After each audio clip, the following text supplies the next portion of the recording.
Semangat anak-anak, jumpa lagi melalui program yang sangat dinanti-nantikan oleh Keila dan teman-temannya. Apa kabar semuanya? Asik.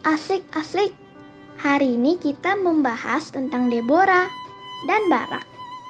Oh iya, kita sudah hampir menyelesaikan buku jilid 3 loh. Siapa Deborah? Kayaknya kok nama perempuan, padahal kita sedang bicara tentang perang dan pertempuran. Dan siapa pula Barak? Mari kita dengarkan penjelasannya dengan sikap hormat ya. Anak-anak yang dikasihi Tuhan, selamat berjumpa kembali dalam acara kesayangan kita. Yaitu apa? Berpetualang dalam kerajaan Allah. Nah, pada saat ini kita akan belajar mendengar dan melihat bagaimana dua tokoh, yaitu Deborah dan Barak. Namun sebelumnya, mari kita berdoa dulu ya. Tuhan Bapa di surga, kami kembali menghadap hadirat Tuhan dan kami ingin mendengar tentang kisah Deborah dan Barak. Biarlah kami boleh belajar Tuhan daripada kedua tokoh ini dan kami boleh meneladani yang terbaik yang boleh senantiasa berkenan bagi Tuhan. Tuhan pakai waktu yang singkat ini untuk menjadi berkat di tengah-tengah kami. Dalam nama Tuhan Yesus Kristus kami berdoa. Amin. Nah, anak-anak, dalam Deborah dan Barak ini, kita melihat bagaimana Barak minta ditemani oleh Deborah ketika akan berperang melawan musuh. Kenapa? Karena Barak kurang percaya kepada Tuhan. Kisah ini diambil dari bacaan Alkitab, kitab Hakim-Hakim, pasal 4 sampai 5. Yang natsnya diambil dari Hakim-Hakim pasal 4 ayat 9. Yang demikian bunyinya. Kata Deborah, baik, aku turut. Hanya engkau tidak akan mendapat kehormatan dalam perjalanan yang engkau lakukan ini. Sebab Tuhan akan menyerahkan Sisera ke dalam tangan seorang perempuan. Lalu Deborah bangun, berdiri, dan pergi bersama-sama dengan Barak ke Kadesh. Nah, anak-anak, bangsa Israel kembali melakukan apa yang jahat di mata Tuhan. Mereka kembali melupakan bahwa mereka adalah umat Allah yang dipanggil dan dipisahkan dari bangsa-bangsa lain untuk beribadah hanya kepada Allah. Mereka seolah-olah tidak mengerti mengapa Allah memerintahkan mereka untuk menumpas seluruh bangsa Kanaan dan tidak mengizinkan mereka untuk bercampur dengan penduduk asli Kanaan tersebut. Diam-diam mereka mengizinkan bangsa Kanaan untuk membangun kembali kota Hazor yang dahulu telah dihancurkan oleh Yosua karena Yabin, Raja Hazor, memimpin raja-raja Kanaan di utara untuk melawan Israel. Padahal tanah Kanaan itu adalah warisan yang kudus bagi bangsa Israel. Karena itu anak-anak, Tuhan akan menghukum bangsa Israel demi kebaikan bangsa Israel itu sendiri. Yaitu dengan membangkitkan seorang Yabin yang lain yang memerintah Hazor yang baru itu. Raja ini menindas bangsa Israel dengan keras. Bangsa Israel tidak berani melawan Yabin. Karena apa? Panglima tentaranya yaitu Sisera memiliki 900 kereta besi. Bukan main banyaknya. Bangsa Israel sangat ketakutan terhadap Yabin. Sampai mereka tidak berani melewati jalan yang normal untuk pergi ke kota lain. Dan mereka mengikuti rute-rute rahasia. Apa yang tertinggal dari kehormatan Israel, anak-anak? Nama dan perkenanan Tuhan, terang Tuhan atas Israel, semuanya telah pergi dari mereka. Akhirnya bangsa itu berseru kembali kepada Tuhan yang telah menjauh dari mereka. Oleh karena apa? Kamu tahu pasti, karena dosa-dosa mereka. Penindasan itu terjadi di utara Kanaan dan menimpa khususnya Sebulon dan Naftali. Di bagian tengah dari tanah itu tinggallah seorang hakim perempuan bernama Deborah. Dia dengan gigih menegakkan hukum Allah di tengah-tengah bangsanya. Semangat dari kaum laki-laki Israel telah menurun dan mereka hidup bercampur dengan orang-orang Kanaan. Nah, anak-anak, Tuhan mempermalukan hakim-hakim itu dengan mengangkat seorang hakim perempuan. Siapa namanya? Deborah. Deborah adalah juga seorang nabiah.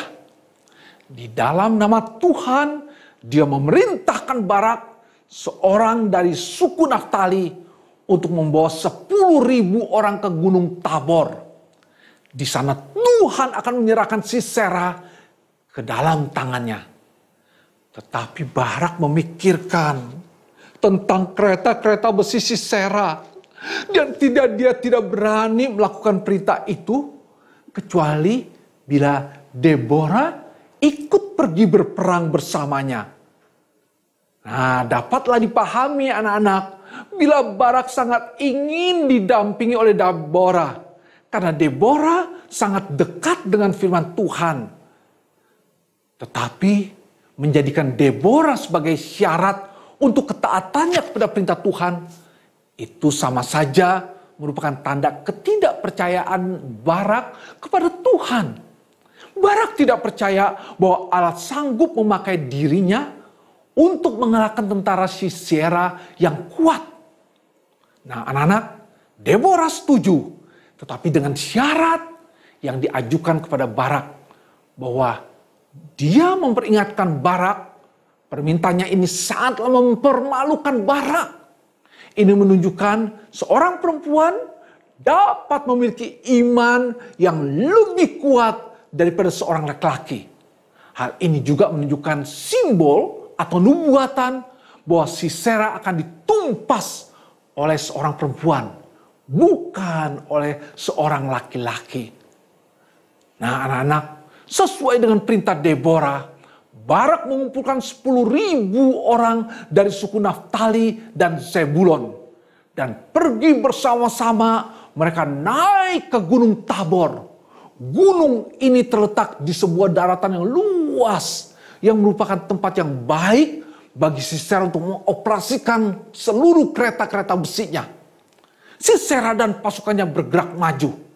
Bila Barak dan pasukannya turun dari Gunung Tabor, mereka akan dihancurkan berkeping-keping. Tapi ada satu hal yang tidak diketahui oleh Sisera. Apa itu anak-anak? Bahwa Tuhan sendiri yang membawa dia ke daratan di sekeliling Gunung Tabor. Dan atas perintah Deborah, Barak menyerang Sisera dari atas gunung. Seolah-olah dia turun dari hadirat Tuhan, mengacaukan, membuat terkejut dengan tanda yang luar biasa. Nah, Sisera dengan segala keretanya dan seluruh tentaranya di depan Barak menjadi ketakutan. Dan dari situ bangsa Israel memperoleh kemenangan tanpa melakukan pertempuran. Yang perlu mereka lakukan hanyalah mengejar musuh yang melarikan diri itu. Barak berhasil menaklukkan seluruh pasukan Sisera. Namun Sisera berhasil melarikan diri. Dia melarikan diri ke kemah Heber. Siapa Heber? Heber adalah orang Keni. Bangsa Keni adalah bangsa yang berasal dari keturunan Hobab, yaitu ipar Musa. Nah, bangsa Keni ini sebenarnya tinggal di daerah selatan. Tetapi keluarga Heber nampaknya telah pindah ke daerah utara. Di daerah utara ini keluarga Heber bersahabat dengan Yabin. Sehingga Sisera berharap dapat memperoleh perlindungan darinya. Karena bersahabat dengan Yabin, maka Heber sebenarnya tidak mendapat bagian dalam berkat perjanjian Israel. Namun Yael, istri Heber, telah memberikan seluruh hatinya, yaitu percaya kepada Allah Israel. Nah, Yael mengajak Sisera masuk ke dalam kemahnya. Dia memperlakukan Sisera dengan baik sekali, sehingga tidak ada kecurigaan sedikit pun dari Sisera. Ketika Sisera meminta air, Yael memberinya susu. Bukan main ya baiknya. Lalu dia menutupi Sisera dengan selimut sehingga Sisera dapat tidur melepaskan lelah. Nah, anak-anak, ketika Sisera tidur, Yael diam-diam mengambil patok kemah lalu menancapkannya kepada Sisera dan membunuh Sisera pada saat itu juga. Anak-anak, Barak yang mengejar Sisera akhirnya mendapati bahwa musuhnya telah dibunuh oleh seorang perempuan seperti yang telah dinubuatkan oleh Deborah. Akhirnya bangsa Israel dapat mengatasi Yabin beserta seluruh pasukannya dan melenyapkan mereka. Deborah dan Barak menyanyikan sebuah lagu mengenai peperangan ini. Deborah memuji Tuhan yang dalam kesetiaannya kembali melawat umatnya. Dalam lagunya, Deborah juga menghakimi suku-suku Israel. Dia memuji suku Naftali, Sebulon, dan Issakhar di sebelah utara, serta Efraim, Manasye, dan Benyamin di bagian tengah, oleh karena iman mereka. Tetapi dia juga menegur suku-suku yang tidak setia. Dia mengatakan bahwa suku Ruben membuat banyak rencana tetapi tidak melaksanakannya. Dia mengutuk juga suku-suku yang bersikap acuh tak acuh dan tidak mau ikut mengejar musuh. Bahkan ketika kemenangan sudah pasti, mereka lari. Dia juga menyebutkan keterkejutan, kegempuran, kekacauan yang meliputi musuh-musuh Israel. Nah, anak-anak, jelas bahwa terang dan perkenan Tuhan kembali menaungi Israel. Sekali lagi Allah menyatakan bahwa Allah hanya berkenan tinggal di tengah-tengah bangsa Israel, yaitu kelak melalui Kristus, sang malaikat Tuhan yang menyertai mereka. Karena Kristus adalah pemenang, maka setiap orang percaya kepadanya suatu hari kelak akan juga memperoleh kemenangan untuk selama-lamanya. Anak-anak, Deborah mengakhiri penyanyiannya dengan berkata, biarlah orang-orang yang mengasihi Tuhan menjadi bagaikan matahari terbit dalam kemegahannya. Dan setelah itu, bangsa Israel mengalami keamanan dan kedamaian di tanah itu selama 40 tahun. Nah, anak-anak, sampai di sini dulu perjumpaan kita. Dan sebelumnya mari kita tutup dalam doa ya. Tuhan, kami bersyukur untuk kisah tentang Deborah dan Barak. Kami belajar dari Barak bagaimana imannya rapuh. Dia tidak sungguh-sungguh percaya kepada Tuhan. Sehingga kemuliaan Tuhan berikan kepada perempuan yang berhasil mengalahkan Sisera, bangsa musuh yang telah memeras dan telah menganiaya bangsa Israel. Dan kami juga tidak mau Tuhan seperti bangsa Israel yang terus menerus melawan Tuhan, gagal untuk mengasihi Tuhan. Biarlah kami seperti Deborah yang setia kepada Tuhan. Terima kasih Tuhan, pimpin hidup kami. Dalam nama Tuhan Yesus Kristus kami berdoa. Amin. Wah, ternyata Deborah itu nama seorang hakim yang juga merupakan seorang nabiah.